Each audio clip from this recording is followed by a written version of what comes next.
5 seconds to go.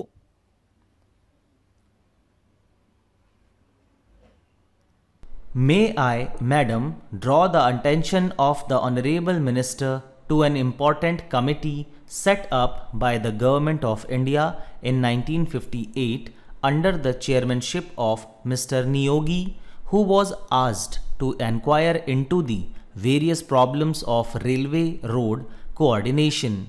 Their preliminary report appeared some time ago and it was even circulated to all the state governments for their opinion.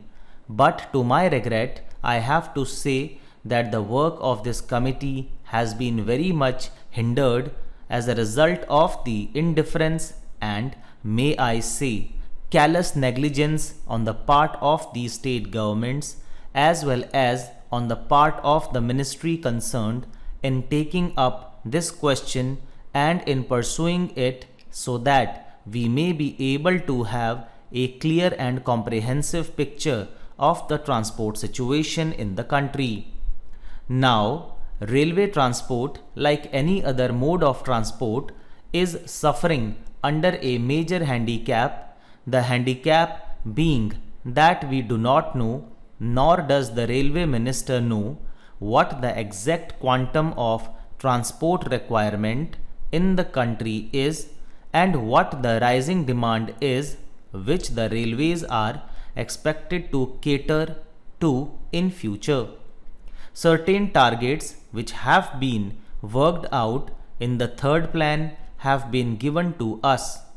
In the second plan, we were given certain targets. But unfortunately, Madam, may I point out that all those targets were either gross underestimates or exaggerations. Throughout, we have seen that we have not been able to have a well coordinated and progressive development of the transport system and in particular the railway system in the country. So, anything we suggest today will have that kind of air of unreality. Without knowing fully or adequately what exactly the transport needs in the country are, we are not in a position to discuss or dilate upon the problems of the railways or the transport itself.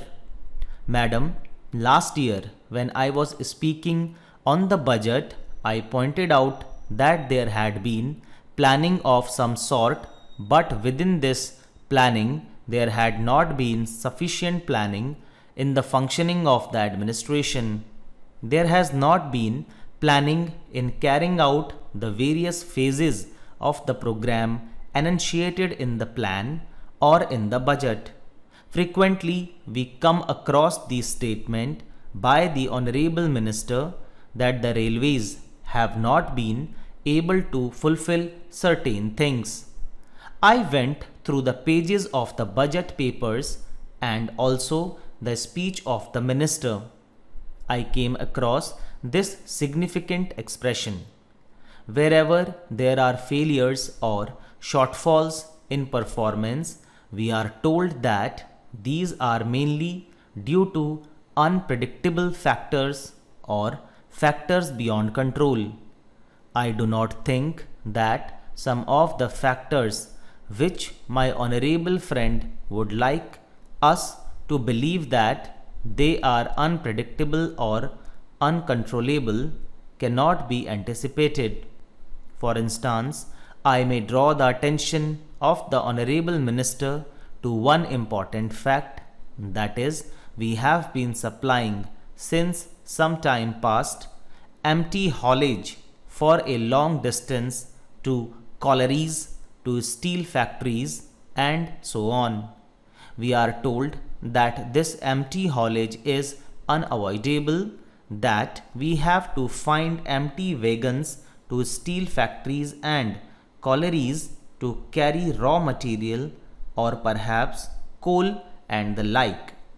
So, for a long distance, we find wagons going empty, but if there had been a research cell, an organization in the ministry to find out ways and means of utilizing these wagons fruitfully by avoiding bottlenecks in between, we could have solved the transport difficulty to a certain extent. I do not want to be told by the minister that this is a physical impossibility. Even in the advanced countries of the world, every movement of wagon, coach, and engine is planned before it is put into operation.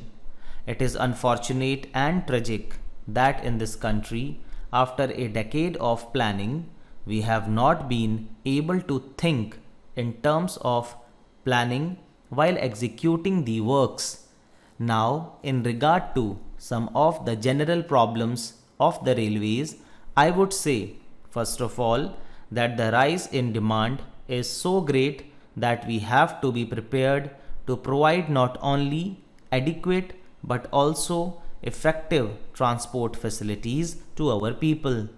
I need not tell the House that the railway transport system in general is greatly dependent or interdependent on the general economy of the country.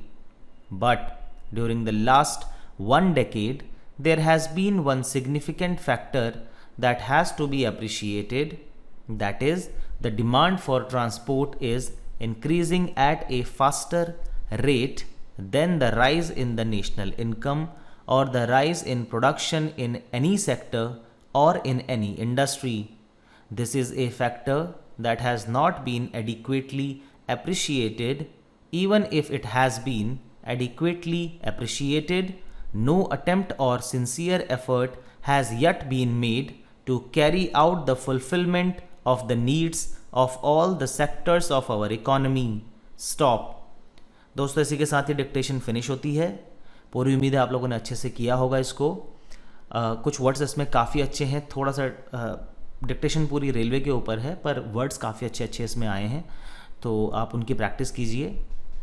बहुत सी ऐसी outlines है जिनकी मैंने short outlines already provide की हुई है, short outlines के playlist में आपको वो मिल जाएंगी, तो आप उनसे प्रैक्टिस करके अपनी शॉर्ट हैंड में इम्प्रूवमेंट कर सकते हैं। बिकॉज अभी टाइम है कि आप उन आउटलाइंस को यूज़ करें और अपनी शॉर्ट हैंड में उसको ऐड करें। अगर आप उनको अभी यूज़ ना करके एग्ज़ाम से पहले करते हैं तो आपको ज़रूर प्रॉब्लम होगी, बिकॉज आपकी प्रैक्टिस में वो आउटलाइंस नहीं रहेंगी, तो आप मिक्सअप हो जाएगा वहाँ पे। ठीक है, तो आप कोशिश कीजिए उनको अच्छे से प्रैक्टिस करने की।